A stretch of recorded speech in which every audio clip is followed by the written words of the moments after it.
আসসালামু আলাইকুম বন্ধুরা, আশা করি আপনারা সকলে ভালো আছেন।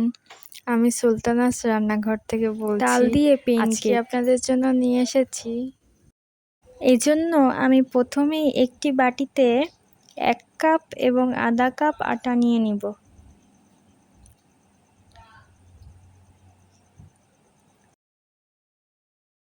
এখন এর মধ্যে পরিমাণ মতো লবণ এবং 1 চামচ বেকিং পাউডার দিয়ে খুব ভালোভাবে নাড়িয়ে চাড়িয়ে মিশিয়ে নিতে হবে। তারপর আমি এর মধ্যে 1 কাপ পরিমাণ তালের পিউরি দিয়ে দিব। তারপর এটাকে একটি চামচের সাহায্যে খুব ভালোভাবে নাড়িয়ে চাড়িয়ে মিশিয়ে নিতে হবে। এখন এর মধ্যে 1/2 কাপ পরিমাণ চিনি দিয়ে দিব।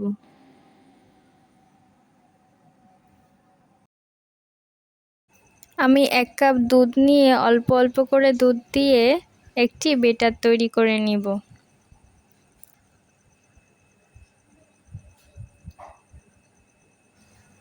এখন আমি আরও কিছু পরিমাণে দুধ দিব এবং খুব ভালোভাবে নাড়িয়ে চাড়িয়ে ব্যাটারটাকে তৈরি করে নিব। আমার ব্যাটারটা এখনও কিছু পরিমাণে ঘন আছে, তাই আমি এর মধ্যে আরও কিছু পরিমাণে দুধ দিয়ে নাড়িয়ে চাড়িয়ে ব্যাটারটাকে তৈরি করে নিব। আপনারা ভিডিওতে দেখে ব্যাটারের ঘনত্বটা অবশ্যই বুঝতে পারছেন। আপনারাও ঠিক ব্যাটারটাকে এইটুকু ঘন করে বানিয়ে নেবেন। এখন আমি একটি ফ্রাই প্যানে অল্প একটু তেল ব্রাশ করে নিয়েছি।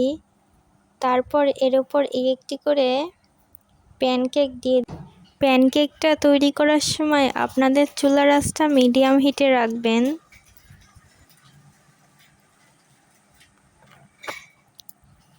এখন আমি আরও একটি প্যানকেক দিয়ে ঢেকে রেখে দিব।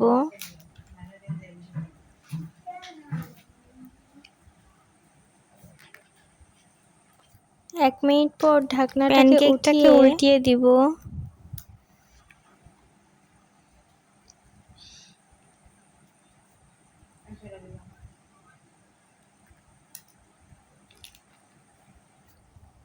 এইভাবেই এক এক করে সবগুলো প্যানকেক তৈরি করে নিতে হবে।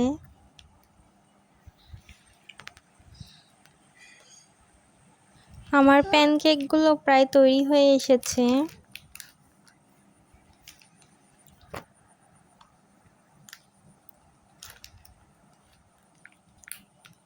দেখুন, কথা বলতে বলতেই আমার সবগুলো প্যানকেক তৈরি হয়ে গিয়েছে।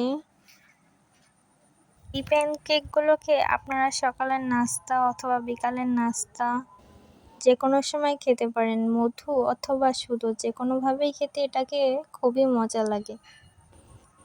রেসিপিটি ভালো লাগলে বাসায় একবার ট্রাই করে দেখবেন এবং লাইক সাবস্ক্রাইব করে আমাদের পাশে থাকবেন।